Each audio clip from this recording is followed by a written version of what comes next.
हरे Krishna, Radhe Radhe. TJ delights में आपका स्वागत है। आज हम डे 4 पार्ट 2 कथा का करेंगे।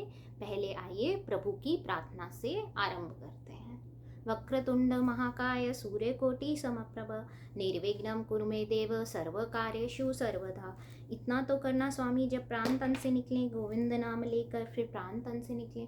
श्री गंगा जी का तट हो या जमुना जी का तट हो, मेरा सांवरा निकट हो जब प्राण तन से निकले। श्री वृंदावन का थल हो, मेरे मुख में तुलसी दल हो, विष्णु चरण का जल हो जब प्राण तन से निकले। वह सांवरा खड़ा हो, बंसी का स्वर भरा हो, तिरछा चरण धरा हो जब प्राण तन से निकले।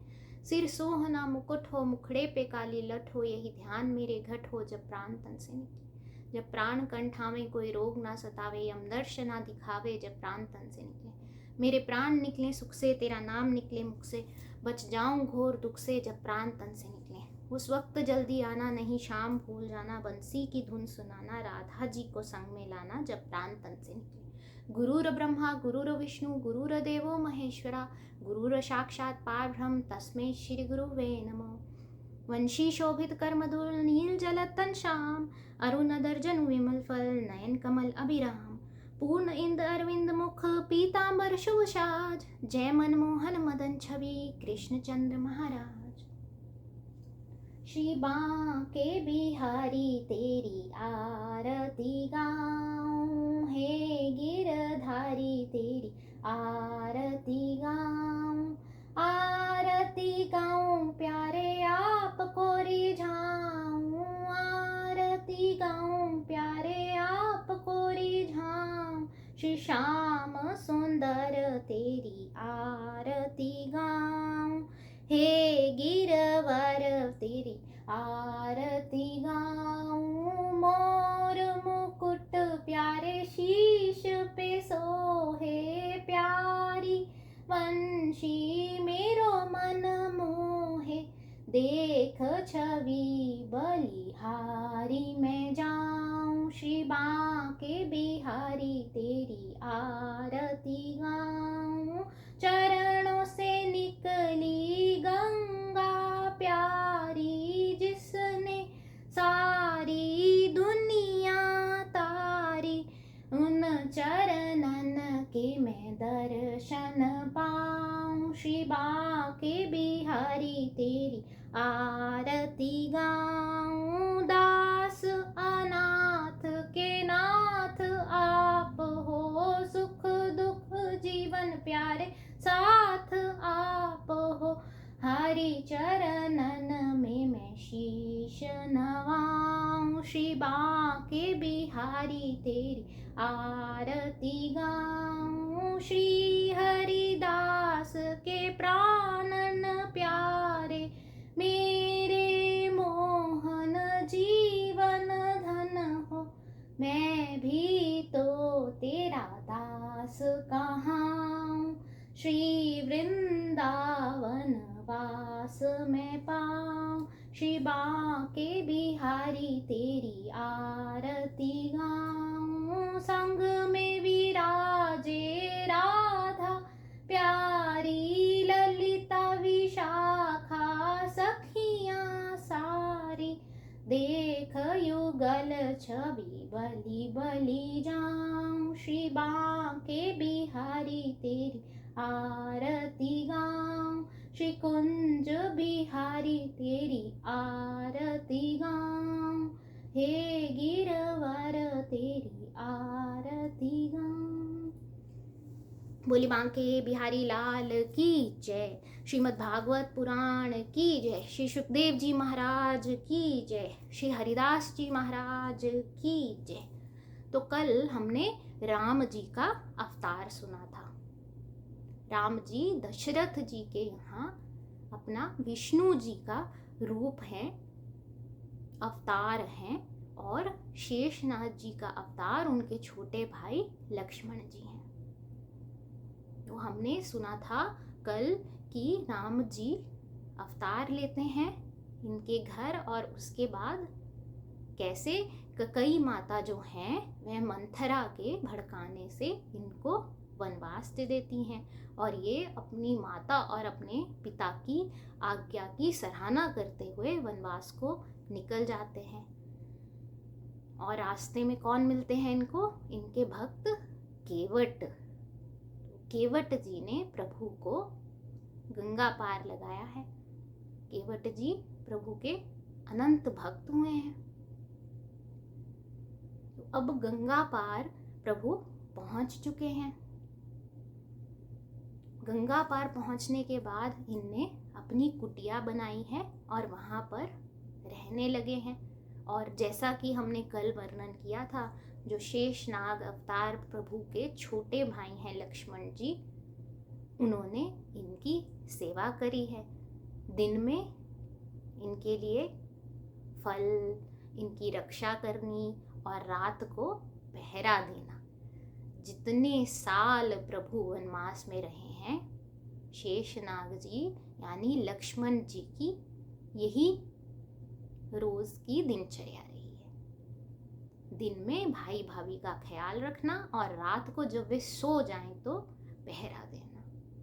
देखिए, रामायण जो है वो हमको ये भी सिखाती है कि रिश्ते कैसे निभाते हैं, भाई कैसा होना चाहिए, एक राजा कैसा होना चाहिए, एक पति कैसा होना चाहिए, एक पिता कैसा होना चाहिए। और जो राम भगवान है वे मर्यादा पुरुषोत्तम कहलाते हैं। क्यों? क्योंकि उन्होंने सारी मर्यादा में रहकर अपने सारे कर्म किए हैं। आप रामायण पढ़ते हैं तो उसमें आप देखेंगे कि जितने भी इन्होंने, चाहे वे राक्षस कुल के हों या वे वानर कुल के हों, जो भी कार्य इन्होंने किए हैं, जिसमें कभी ऐसा हुआ है कि इन्होंने अपने भक्त को पार लगाने के लिए या उसको न्याय दिलाने के लिए कोई राजपाठ दूसरे राक्षस से या वानर से लिया है, तो वह वापस उसी के किसी संबंधी को सौंप दिया है। ये नहीं किया है कि मैंने जीता है या मैंने जितवाया है तो वो मैं ले जाऊं। जो भी कार्य किए हैं भगवान ने रामायण की कथा में, वे सारे जो हैं मर्यादा में रहकर किए हैं, इसलिए इनको मर्यादा पुरुषोत्तम भी कहा जाता है। अब आगे वर्णन आता है कि प्रभु जब विचरण कर रहे हैं एक दिन अपनी वनवास के समय में, बाहर अपनी कुटिया के विचरण कर रहे हैं, तो जो राक्षसी है, कौन? शूर्पणखा, रावण की बहन, वह इनको देख लेती है तो ये हैं ही इतने सुंदर कि वे उसके भी मन को भा जाते हैं। अब वो कहती है कि मैं तो इनसे शादी करूंगी। जब वो इनके निकट जाने लगती है तो कौन रोकता है उसको? लक्ष्मण जी। जब वह लक्ष्मण जी को बताती है कि वह इनसे विवाह का प्रस्ताव लेने की इच्छा रखती है, तब लक्ष्मण जी पहले तो उसको समझाते हैं, और जब वह नहीं मानती है तो देखिए, वे तो शेषनाग का अवतार हैं, तो उनको क्रोध तो बहुत जल्दी आ जाता है, तो वह उसका क्या करते हैं? नाक काट देते हैं। अब ये अपनी कटी हुई नाक लेकर कहाँ पहुंचती है? अपने भाई की सभा में। जब इसका भाई पूछता है इसको कि क्या हुआ, तो ये सारी जो बात हुई है उसका वर्णन अपने भाई के सामने करती है, और क्या कहती है साथ में कि आज अगर तुम मेरे भाई होकर मेरी रक्षा नहीं कर सकते, मेरे मान, मेरे अपमान का बदला नहीं ले सकते हो, तो तुम ये पूरा राजपाट और पूरी जो तुम्हारी सेना है और इतने बड़े तुम राजा बनते हो, इतने बड़े तुम दानव बनते हो, वह किसी काम का नहीं है। तो रावण जो है वह क्या करता है? अपने मामा मारीच के साथ मिलकर योजना बनाता है कि आगे क्या किया जाए। तो मारीच जो है वह एक मायावी स्वर्ण मृग बनकर कुटिया के सामने, जो राम और सीता जी की कुटिया है उसके सामने विचरण करना शुरू कर देता है और सीता जी को मोह लेता है। अब वह सीता जी को मोहता है तो सीता जी कहती हैं, प्रभु मुझे वह सोने का हिरण चाहिए। तो प्रभु पीछे पीछे जाते हैं। मारीच आगे जाकर झाड़ियों में छुप जाता है और क्या करता है, आवाज लगाता है। क्या आवाज लगाता है, राम राम। तो जो सीता जी हैं वह आवाज सुन लेती हैं, तो वह लक्ष्मण को बोलती हैं कि भैया देखो तुम्हें राम जी बुला रहे हैं, उनका नाम कोई पुकार रहा है, तो तुम वहां जाओ और देखो, क्योंकि काफी समय हो गया प्रभु वापस नहीं आए। तो अब प्रभु जो हैं वे लक्ष्मण जी को माता की जिम्मेदारी सौंप कर गए हैं। तो लक्ष्मण जी क्या करते हैं, सीता माता को कहते हैं कि माता आपकी आज्ञा से मैं प्रभु को ढूंढने अवश्य जाऊंगा, पर आप इस कुटिया से बाहर मत निकलिएगा। और क्या करते हैं, वे कुटिया के आसपास एक रेखा खींच देते हैं, जिसे आज भी लक्ष्मण रेखा के नाम से जाना जाता है, जिसे कोई पार नहीं कर सकता और जब तक सीता जी उसके अंदर हैं वे सुरक्षित हैं। ऐसा करके ये भैया के पीछे पीछे चले जाते हैं। और इधर क्या करता है रावण, रावण पीछे से एक भिक्षुक का रूप लेकर कुटिया के आगे आकर भिक्षा मांगना शुरू कर देता है। अब सीता माता जो हैं वे भिक्षा लाती हैं और रेखा के अंदर से ही इसको देने का आगे हाथ बढ़ाती हैं। तो रावण जान चुका होता है कि जब तक ये रेखा के भीतर रहेंगी मैं इनको नहीं हरण कर सकता हूँ। तो वह क्या कहता है उनको कि पहले ये रेखा को लांघो और फिर मैं तुम्हारी भिक्षा को स्वीकार करूँगा। तो ये उसको समझाती हैं कि देखो ये जो रेखा है ये मेरा देवर लगा कर गया है और उसने मुझसे वचन लिया है कि मैं ये रेखा पार नहीं करूँगी। तो ये कहता है कि तुम रेखा मत पार करो तो मैं भिक्षा नहीं लूँगा, ब्राह्मण का अपमान होगा। तो सीता जी सोचती हैं कि ब्राह्मण का अपमान तो नहीं होना चाहिए, ये तो कुल की मर्यादा के विपरीत होगा। तो ये रेखा को लांघ लेती हैं और यूं ही ये रेखा को लांघती हैं तो रावण अपना राक्षसी रूप लेकर इनको उड़ाकर अपने साथ आकाश मार्ग से लंका ले जाता है। अब देखिए यहाँ पर एक बात बहुत सोचने वाली है कि ये वही सीता मैया हैं जो बचपन में अपनी सहेलियों के साथ खेलते खेलते जिन्होंने जो शिव धनुष था उसको एक जगह से उठाकर दूसरी जगह रख दिया था। इनके पिता के पास था ना शिव धनुष, और उसी के चलते जो इन्होंने बचपन में वे कार्य किया था हंसते खेलते बचपने में, उसी के चलते इनके पिता ने सोचा था कि जब मेरी बेटी मेरी कन्या इतनी बलवती है तो इसका जो वर होना चाहिए वे तो बहुत बलवान होना चाहिए।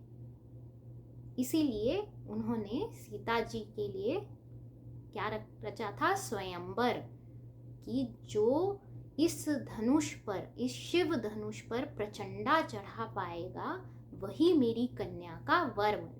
और कितने राजा आए थे और रावण भी वहां आया था, परंतु जो प्रचंडा है वो राम जी ने ही चढ़ाई थी। तो देखिए इतनी बलवती सीता जी हैं और उनको एक राक्षस हरण करके ले गया है। तो ये सब प्रभु की माया का ही खेल है और ये खेल इसीलिए रचाया गया है ताकि जो धरती मैया इन राक्षसों के अत्याचारों से परेशान हो उठी हैं, उन धरती मैया को, उनकी धरती को स्वच्छ करने के लिए, मुक्त कराने के लिए इन अत्याचारों से भगवान अपना रूप लेकर आए हैं। और आगे उस रूप में जो इनके भक्त हैं उनको पार लगाने के लिए और अपने पूरे कर्म को, उस रूप में जो भगवान का कर्म है उसको पूरा करने के लिए सीता मैया जो उनकी शक्ति हैं उन्होंने भी साथ दिया है। तो अब रावण जो है वो सीता मैया को तो ले गया है। इसके बाद में आता है प्रसंग कि राम जी और लक्ष्मण जी की भेंट होती है वन में। तो राम जी कहते हैं कि लक्ष्मण तुम यहाँ कैसे आ गए? तो लक्ष्मण जी कहते हैं कि भैया आपकी पुकार सुनी थी तो मुझे सीता मैया ने भेज दिया है। कहते और सीता मैया, तो इन्होंने उनको कहा कि मैं लक्ष्मण रेखा खींच के आया हूँ और मैया जो है वो माता जो है वह कुशल होंगी। तो ये दोनों कुटिया में वापस जाते हैं और क्या पाते हैं कि सीता मैया तो वहाँ नहीं है। आसपास खोजते हैं, तोतों से पूछते हैं, मैना से पूछते हैं, पत्तों से पूछते हैं कि कहीं मेरी सीता को देखा है, पर किसी को कोई पता नहीं होता। आगे जाकर इनको जटायु जी मिलते हैं जिन्होंने कोशिश की थी जब रावण सीता जी को आकाश मार्ग से ले जा रहा था, तो जटायु जी ने कोशिश की थी कि वह इनको किसी तरह बचा पाए। तो जब वो मिलते हैं तो रावण ने उनके पर काट दिए थे और उनको अधमरा किया हुआ वे अपनी आखिरी सांसें ही ले रहे थे जब वे प्रभु को मिलते हैं और प्रभु को सारी बात बताते हैं कि कैसे रावण आया था अपना साधु रूप धारण करके, ब्राह्मण का रूप धारण करके, और वह आकाश मार्ग से सीता जी को लंका ले गया है और वह प्रभु के श्री चरणों में उनकी गोद में अपने प्राण त्याग देते हैं। तो इनको भी प्रभु ने पार लगाया है। आगे वर्णन आता है कि प्रभु खोजते हैं और सीता जी को कि किस तरफ को लेकर गया है रावण, आकाश मार्ग से कहाँ लेकर गया है रावण। और प्रभु की भेंट होती है किनसे? आज जिनका दिन है और जो प्रभु के सबसे प्रिय और सबसे श्रेष्ठ भक्त हैं, हमारे हनुमान जी महाराज। बोलिए हनुमान जी महाराज की जय। तो प्रभु को हनुमान जी और बाकी की वानर सेना से मिलन बताया है यहाँ पर कि कैसे प्रभु ने सुग्रीव जी को उनका राजपाट जो कि उनके भाई बाली ने ले लिया था वह वापस दिलाया है। और फिर ये मग्न हो गए हैं अपना राजपाट संभालने में और उधर राम जी को दिलासा भी दिया है कि आप मुझे मेरा राजपाट वापस दिला दीजिए तो मैं आपकी जो है सीता मैया को खोजने में मदद अवश्य करूँगा। और फिर वानर हैं तो चंचल हैं तो भूल गए हैं, अपना मस्त हैं। तो लक्ष्मण जी जाते हैं और इनको क्या करते हैं, याद दिलाते हैं कि तुमने वचन दिया था। तो ये प्रभु के पास आते हैं, उनसे क्षमा मांगते हैं और सीता जी की खोज को शुरू करते हैं। फिर इनको पता चलता है कि सीता माता जो हैं उनको तो इस सागर के पार जो लंका है वहां ले जाया गया है। अब इतने बड़े सागर को कौन पार करेगा, यह प्रश्न आता है। तब जामवंत जी ने हनुमान जी को उनकी भूली हुई स्मृति, जिसमें कि वे कितने बुद्धिमान और कितने बलशाली हैं, यह स्मरण कराया है। राम काज लही होय अवतारा। और हनुमान जी जो थे ना, वे बहुत ही बचपन से ही बहुत ही बलशाली, बहुत ही बुद्धिमान थे। पवन पुत्र जो थे, एक बार बचपन में सूर्य को खाने चले थे, इसीलिए इनका कहते हैं मुंह भी फूला हुआ है। तो प्रभु को लगा कि ये तो बड़ा ही उपद्रवी बालक है, तो इसको थोड़ा समझाना पड़ेगा। तो प्रभु ने इनकी जो शक्तियां हैं वह इनको भुला दी थी, और ये कहा गया था कि जब प्रभु का कार्य करने के लिए इनकी आवश्यकता होगी तब इन्हें जब कोई स्मरण कराएगा तो सब याद आ जाएगा। तो अब जामवंत जी ने हनुमान जी को स्मरण कराया है कि आप में बहुत ही शक्तियां हैं और उन्हीं शक्तियों के रहते आप इस समुद्र को पार कर सकते हैं। तो हनुमान जी ने समुद्र को पार करने की तैयारी की है, प्रभु से आज्ञा ली है। देखिए हनुमान जी जो हैं वह सबसे बड़े भक्त हुए हैं। अगर आपको हनुमान जी से कभी भी कुछ मांगना है, ज्यादातर हम क्या सोचते हैं कि डर लग रहा है तो भगवान हनुमान जी का नाम लेते हैं, भूत पिशाच निकट नहीं आवे, भूत से डर लगता है, भूत मेरे पास ना आए। हाँ, भगवान उन सब का निवारण करते हैं, लेकिन आप अगर सच्चा कुछ मांगना चाहते हैं जिससे आपका उद्धार भी हो, तो हनुमान जी से उनकी भक्ति से थोड़ी सी भक्ति मांग लीजिए, क्योंकि उनसे श्रेष्ठ और कोई भक्त नहीं है। और जब आप हनुमान जी से थोड़ी सी भक्ति मांगेंगे और अगर हनुमान जी ने अपनी थोड़ी सी भी भक्ति आपको दे दी तो आप तो अवश्य पार लग जाएंगे। अंत में तो पार ही लगने से मतलब है ना, बाकी चीजों का क्या करोगे? फिर तो ना भूत है, ना प्रेत है, ना भूख है, ना खाना है। तो उनसे भक्ति मांगो। हनुमान जी मुझे ये वरदान दो कि आप जैसा भक्त तो मैं नहीं बन सकता हूँ, पर अपनी भक्ति का कुछ अंश मेरे अंदर डाल दो।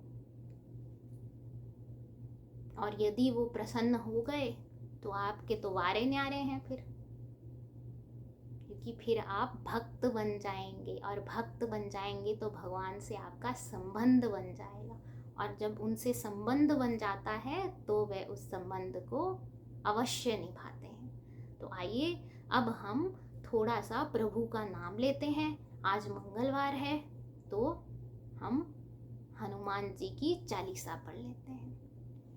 श्री गुरु चरण सरोज रज निज मन मुकुर सुधार, वरनो रघुवर विमल जस जो दायक फलचार। बुद्धहीन तनु जान सिमरो पवन कुमार, बल बुद्धि विद्या दहु मैहरो कलेश विकार। जय हनुमान ज्ञान गुण सागर, जय कपीश तिहु लोक उजागर। राम दूत अतुलित बल धामा, अंजनी पुत्र पवन सुत नाम।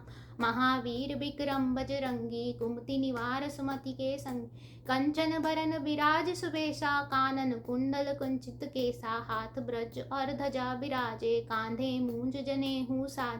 शंकर सुमन केसरी नंदन, तेज प्रताप महाजगबंदन। विद्यावान गुणी अति चातुर, राम कार्य करबे को आतुर। प्रभु चरित सुनबे को रसिया, राम लखन सीता मन बसिया। सूक्ष्म रूप धर सिया दिखावा, विकट रूप अंक जलावा। भीम रूप धरि असुर सहारे, रामचंद्र जी के काज सरारे। लाए सजीवन लखन जी आए, श्री रघुवीर हर्ष उर लाए। रघुपति कीन्ही बहुत बड़ाई, तुम मम प्रिय भरत संभाई। सहस बदन तुम यो यश गावे, अस कै श्रीपति कंठ लगावे। संकादिक ब्रह्मादिक मुनीसा, नारद सारद सहित अहिसा। यम कुबेर दिक्पाल जहाँ, कभी कोबिद कह सके कहाँ ते। तुम उपकार सुग्रीवई कीना, राम मिलाए राजपद दीन। तुमरो मंत्र विभीषण माना, लंकेश्वर वै सब जग जान। युग सहत योजन पर भानु, लील्योताओ मधुर फल जानू। प्रभु मुद्रिका मिल मुख माही, जल्दी लांग गए अचरज नाहि। दुर्गम काज जगत के जेते, सुगम अनुग्रह तुमरे तेते। राम दुआरे तुम रखवारे, होत न आज्ञा बिन पैसा। सब सुख लय तुम्हारी शरणा, तुम रक्षक काहो को डरना। अपन तेज सवारो आपे, तीनों लोक हाँपते कापे। भूत पिशाच निकट नहीं आवे, महावीर जब नाम सुना। नासे रोग हरे सब पीरा, जपत निरंतर हनुमत भी। संकट ते हनुमान छुड़ावे, मन क्रम वचन ध्यान जो लावे। सब पर राम तपस्वी राजा, तिनके काज सकल तुम साजा। और मनोरथ जो कोई लावे, सोई अमृत जीवन फल पावे। चारों युग परताप तुम्हारा है, प्रसिद्ध जगत उजियार। साधु संत के तुम रखवारे, असुर निकंदम राम दुआर। अष्ट सिद्ध नवनिधि के दाता, अस्वर दीन जानकी माता। राम रसायन तुमरे पासा, सदा रहो रघुपति के दास। तुमरे भजन राम को भावे, जन्म जन्म के दुख बिसरा।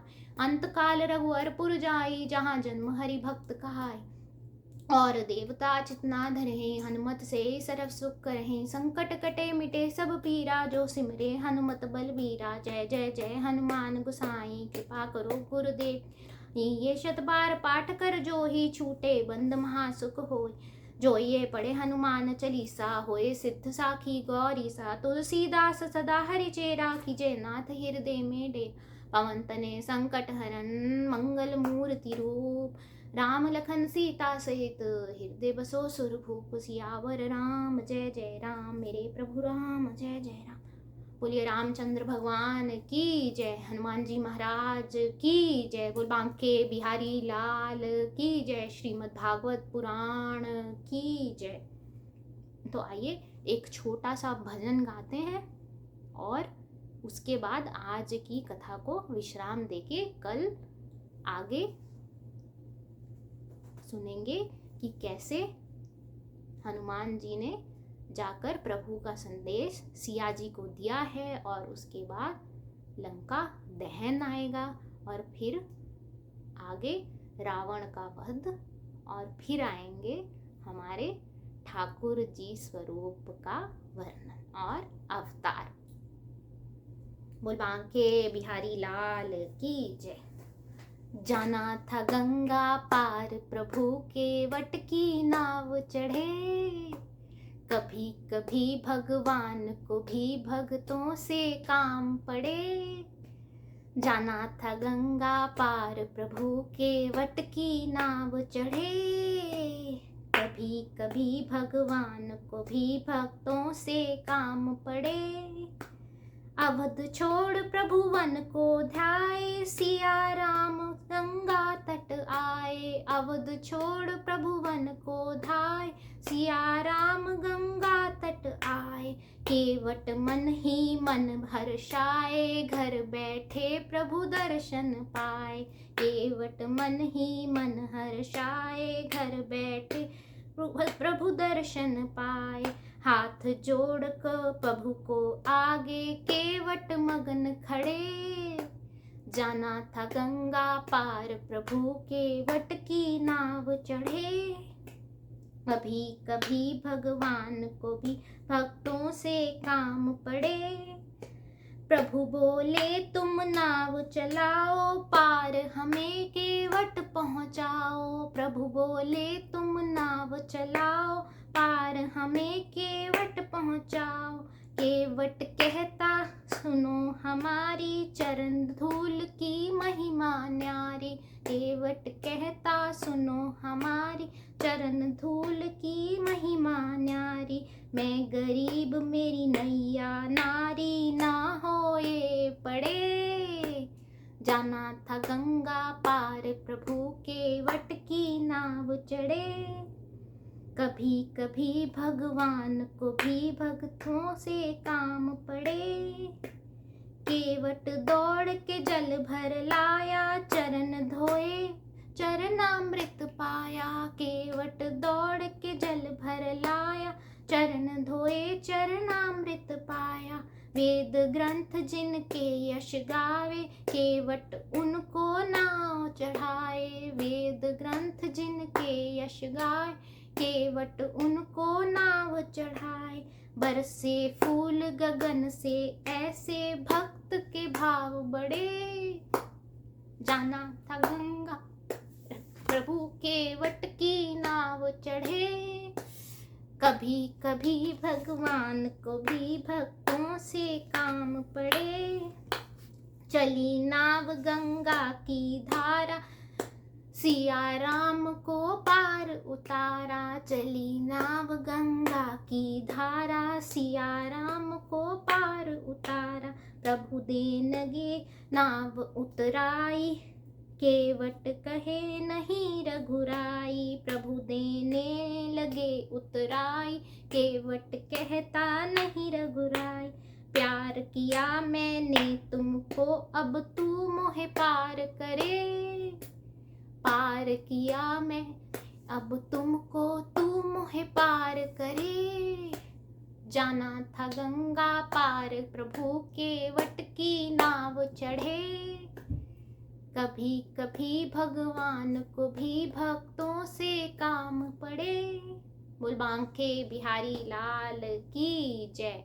बोल भक्तवत्सल भगवान की जय। श्री रामचंद्र जी महाराज की जय। श्री हनुमान जी महाराज की जय। श्री भागवत पुराण की जय। जय श्री कृष्ण। राधे राधे। आज का कथा का विश्राम देते हैं।